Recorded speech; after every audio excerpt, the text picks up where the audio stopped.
بسم الله الرحمن الرحيم السلام عليكم ورحمة الله وبركاته مركل كل ونكسن كسر دواد برنامج كيني دكان القيبتن waxaan jeclahay inaan kaga hadalno waxa jira ciidamo ururin xoogan oo ka socota deegaanada Ethiopia gaar ahaan deegaanka Soomaalida magaalooyinkiisa kala duwan ayaa laga qorayaa ciidamo fara badan oo loogu talagalay in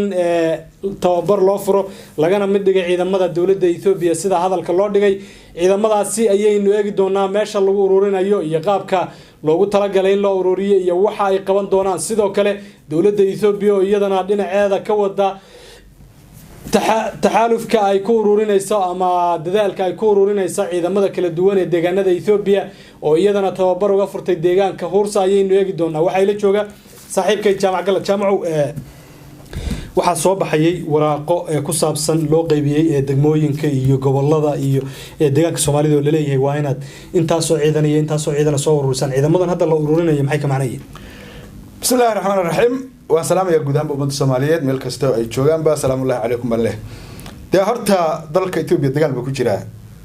Ethiopia dagaal bay ku jirtaa dagaalka ay Ethiopia ku jirtana deegaanka Soomaalidana way haysataa oo dhul la haysto weeyaan marka dadka la aruurinayo iyo qayb ka yihiin oo ciidamada laga aruurinayo marka la fiiriyo xafiiska hoggaanka nabadgelyada warqad xalayta laga soo tuuray oo Facebook cararaysay yaa waxa ku qoraa qaybo maaragtay adigu ciidamada loo baahan yahay ama bulshada Soomaaliyeed gobolada iyo deegaanada adigu nooc beeleed oo kale beel walba intaas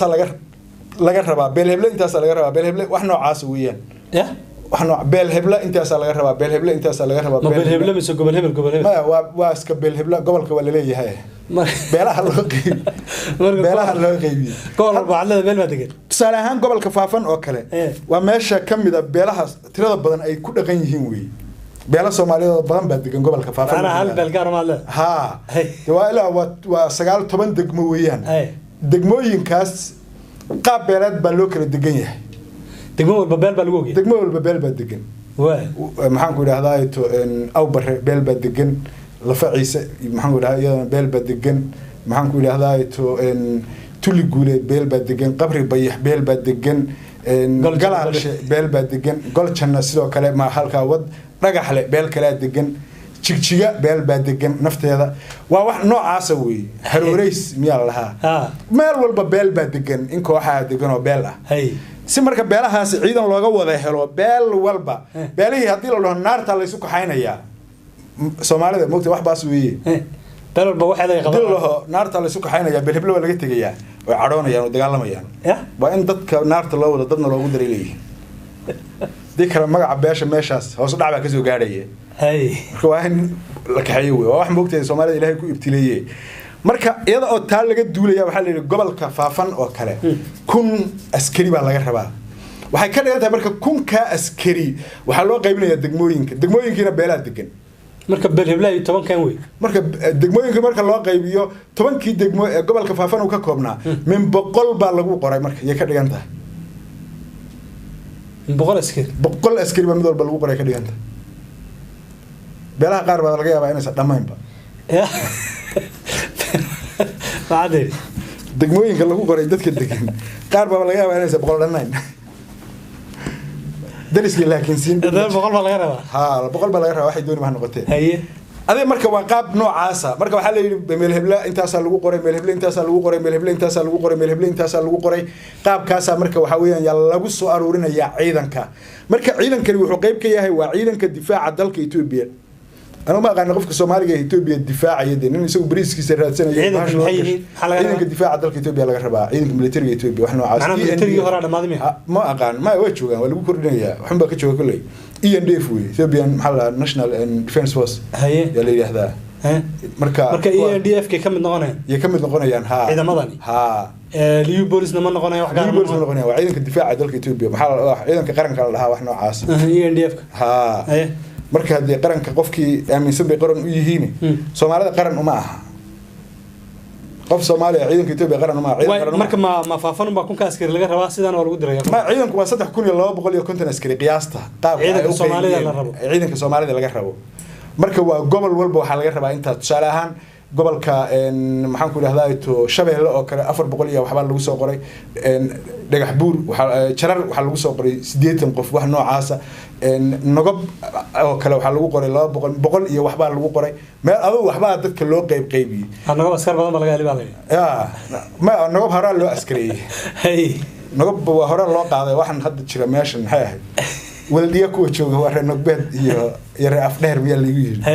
adigu waxay dooniba ha noqotay waa laga dabageynaya waa loo baahan yahay ciidanka weli marka say dooniba ha noqoto adiga ciidamada waa la aruurinayaa waana ciidamada difaaca dalka Itoobiya ay qayb ka yihiin ciidankaasi marka degmooyinka maamul magaalooyinka haddana waxaa lagu qoray magaalo walba maamul magaalo walba sida Jigjiga oo kale Wajaale oo kale Qabri Bayax oo kale Dhagax Buur oo kale Qabri Dahar oo kale Goday oo kale ayagana min 30 qof oo dheeri ah يا دوشة يا الله ساري ولا وش شرفي ولا وش شرفي يجا صدق ولا وش شرفي مركب قبل كي وحلا غير صدق كاسي ما من مجاله كاي ما من مجاله ينكر ولا وش شرفي قبل كي يدقموي منا كمان معنا ياها مركب يجا ولا وش شرفي بكرة أنت يعني وكرامين جوني صدق ها والله سمعي بركة دمان ما من مجاله يمكن ديجان كسومالي وحلو كرامين ما من مجاله ديجان سومال ما قالوا اللي يشن يدخل مياه مسوات الضباب وجودي يغب دهر iyo dhagax buur iyo qabri bayax iyo jigjiga shan iyo wajaale way lixdaas marka min 30 iyagana laga yaa min 30 laga dhigay marka min 30 kaasna waa lagu sharfay oo maaragtay waa sharaf gooni ah dheer yihiin magaalooyinka kale weeyaan marka iyagana waxa laga rabaa inta dheeriga ah adoo ciidanka ay sugeyn waa 3000 iyo siyaado 3000 iyo siyaadada ciidanka de goor ay imaani lagama warqabo waa keena leeyahay waa qasab محمد وانت مركا ومامولده inay u dhawaaqaan ma aha wax deegaanka Soomaalida ku eg marka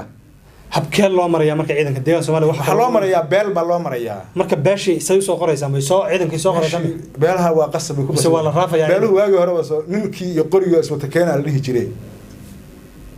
marka qori laga maro hadda qori laga maro ninkii baa laga rabaa ninkan baa laga rabaa marka waxa weey beelasha soo weyda ka waa nasiibkooda waa laga bedelan beel kala ka qaadan يو خصم ما إنك أنا هدون والله فاني ما بيروح هذا إن الله فاني كيا وأنا حد كيني ويدين بعدين صدم كيني هدون يا عدد كلا ترتكر كرسي ما يلانا ها مركب قلوا ولا يقول قسم تاينك أنت هديك كلا باش نيدرس كيهم بهدو كحماين ودي هذا بحين وطبعا كيني اللي وقصوا قراي سوي سمعنا إنه حيالها ويكدم هتا هاي عندي لا مركب آير وروحي الناس كهايستا كوا كيني ويا يا شرف له يا حبا مارتي عيدنا هذا عسكري يتوب ها وحنا سوينا ده أنا لكن سو ما في يعني هذا قرشان في عن مكان هذا عيدنا كعيدنا كي نفك كم نغنيان أما ناشنال ديفنس فورس كم ديين سومالي ده وحاد كهر إنه لو أورنشري أما سومالي ده إن عيدا ماذا الله أقولين كوي بعد ما لقي مركي دم تضل يوسف شيء لسوعلي هدي عيدا كي ناشنال كدولة إثيوبيا ما دام وديان كي ولا إثيوبيا كم ديها إن عيدا مدن ناشنال كلا جلا هذي لفترة هربا أقول تلس سو ما في يعني دكوان لا هلا جلا كوان ما كوي ما هكوان مركب الدجال ما هيو ما ها مركب عادي اللي هي حاليا الجو فيري وحال إثيوبيا أنا عقل كدرت موقت إثيوبيا عقلك ما دريسه waxa ina aqal ku dartaa la rabaa dadka xilliga nabadgelyada iyo amniga leeyahay ciidamada dawladda iska joogan markay sideedaba xeer hada aragto umada dhigatay xilli xaalad taagan tahay xeer lama dhiga moogta sideedaba xilli aan balaaya jirin iyo inta umada heshiisay xeer dhigataa waxay qaybsanayso iyo haday isdisho iyo haday isdagaasho iyo haday isu cadhooto qaabkii ay u dhaqmi lahayd iyadoo oo nabad leeyahay oo balaaya jirin baa yaa la sameeyaa xeerka Itoobiya laakiin markay balaaya dhacdo bay ciidan noo soo doonataa markii nabad leeyahay waxba nooma soo doonato danna kama gasho sidaa daraadeed ciidanka anigu aan leeyahay hal loo qorto ma aha midka xilligan oo kala taagan xilli baadmi iyo salaambasi iyo la isku haystay waxa weeye qasab dadka lagu raafay wal raafay dadka geela iyo ariga xataa wal raafay xilliga ayada baabuur baa lagu sii qaaday dadka wal raafay haddana waa sidoo kale weeyaan hadii hadda la diidana wal raafay anigu ciidamada aan rabaa in la qorto waxa weeye marka dalku nabad yahay in wasaaradda gaashaandhigga dalka Itoobiya ay miis soo dhigto suuqa dhexdiisa magaalada Jigjiga 20 xaafadood Jigjiga ay ka koobantahay in mid walba miis la dhigo la yiraahdo waxa la doonayaa 800 oo qof oo ciidanka militariga ku biirta shahaadadooda iyo aqoontooda yaa lagu qaadanaya kii engineer galaya kii maxaan ku ilaahdaa to fundi noqonaya kii military noqonaya kii wada noqonaya kii duuliye noqon walba khibradiisa hal la yimaado shahaadadiisana lagu qaadanaya military aniga raba in la gala kaaway laga dhex muuqdo laakiin kuwan markii meesha la geeyay dagaalku markuu dhamaado laba mid noqon haddii dawladda Abiy Ahmed ay guulaysato kow iyaga la ruqsayn jajabkiiba hadda noo jooga jigjiga oo 11 kun ah kiibaarme ha wali waa jooga iyagoo wada maxaa dhabarka ka xaaraya oo dhamaantoodba wada curyaama oo wada lugala okay kuwa marka yay la mid noqonayaan kuwan waxaa la rabaa laakiin ciidan aqoon lagu qoray oo degmada la tago maxaan ku idhahdaa meel walba la tago mayo muluqa la tago boqol maanyo la tago mooyaala la tago mid walba 10 qof 20 qof laga soo qoro aqoontoodana lagu soo qoro kadibna ciidanka ka mid noqdaan laakiin hadda baahi baa jirtay hal la kaxeeyo taasoo caqli ma aha waxaan diidayna waa mid ah waay waxaad hadaan ka qabtay waxaad tiri deegaanka Soomaalida kaliya kuma koobnaya la wadaag Ethiopia oo dhan weeyaan oka waa Ethiopia oo dhan ormada waa la raafayaa axmaarada waa la raafayaa khasab ha axmaarada yaa israafaysa qalab walba waa la raafaya laakiin labada qole hadda ugu badan ee la raafayo waa axmaarada iyo ormada ha Soomaalida way ku xigtaa xagee la geenayaa ciidanka todoba bari baa shan bari baa loo furayaa tababar kadibna dabka lagu shubayaa oo horsa ha meeshan commandos Ethiopia ee birta calashay baa ya juq la siiyay haye oka ciidanka Republican Guard ma ka maqashay waliga Ethiopia ma kuwa la qaaday meesha canfarta ka dagaalamaya ma Republican Guard wax si badan ma ahayna in yaro Abiy hadda Abiy uu tarbarso ha in yaro Abiy uu nafta kula cararayay bay ahayd markuu ka shakiyay inta malaha ku saas la hasan garin maalinki wuxuu go'aan ku gaaray military dambe inuu saddex joogo markii uu samaystay waa laga maarmi waayay iyagii baa intaan Addis Ababa la soo gaarin looga maarmi waayay deegaanka canfarta sababtoo hadday soo dhaafaan deegaanka canfarta iyo meelahan kale aan lagu hor joogin Addis Ababa imaanay inkastoo inuu soo soconin basaan ma lahaynay weerina laga jeedo xamaarada ku filaada oo marka qorshaanada waa qorshe Ethiopia oo dhan ka socda waa qorshe Ethiopia oo dhan ka socda waa go'aan dawladeed weeyaan waa wax maaragtay dawladda federaalka ee dalka Ethiopia ka timid weeyaan ciidanka waxa qoranaya waa wasaaradda gaashaandhigga dalka Ethiopia weeyaan ma aha wax deegaanka Soomaalida shuqul iyo shaqo ku leeyahay deegaanka Soomaalidu waa un loo xil saaray ilaa hadda marka deegaanka Soomaalida ciidamo ma laga helay mise wali waa hadama warqadu xalay soo baxday warqadaasi xalay soo baxday hogaanka gaashaandhigga xafiiska hogaanka gaashaandhigga aan ilaahay hogaanka nabadgelyada hogaanka nabadgelyada halkan uu joogaa yaa Nairobi way badan yihiin ma aha Xuseen Qaasim Kariye laakiin xafiiska waa hogaanka nabadgelyada weey isagu waa madaxa hogaanka nabadgelyada weey hada xafiiski baa hawsha wada ha xafiiski waa hawsha wada isaguna halkan uu ciidanka qoraxaya baan u marayn Nairobi ciidanka qoraya isli aad baad maasan tahay ciidankaas adu ma ka mid noqonaysaa ciidanka hadda Xuseen halkan qoraya ha diilay heshiis sama يا ماشي وأدونك وهشيس فرصة في شرطة ويا عيدك هرت يلا دجال ما ينوي أنا دجال دمر في ما أنا دجال مرة لكن أنا حرب عيدك هالكن أحمر لا تدري لا هالكن لقى قرو ها عيدك أحمر لا دجال ما ينقيب كان وقت مرة ده ما أحمر لا صوت دجال ما لكن وحرب أنا عيدك كاس أن وحوشه يسوي قوة تكرار لا دريو قرية يابان مرينا أنا حرب هالكن كوي أحمر لا تدري لا هالكن لقى قرو أحمر وأنسوك aad ma santahay jaamac galad waqtiga ayaa cararaya intaas ayaan jeclahay inaan ku soo gabagabeeyo qodobkan tan iyo kulan dambe sidaas iyo nabad geliyo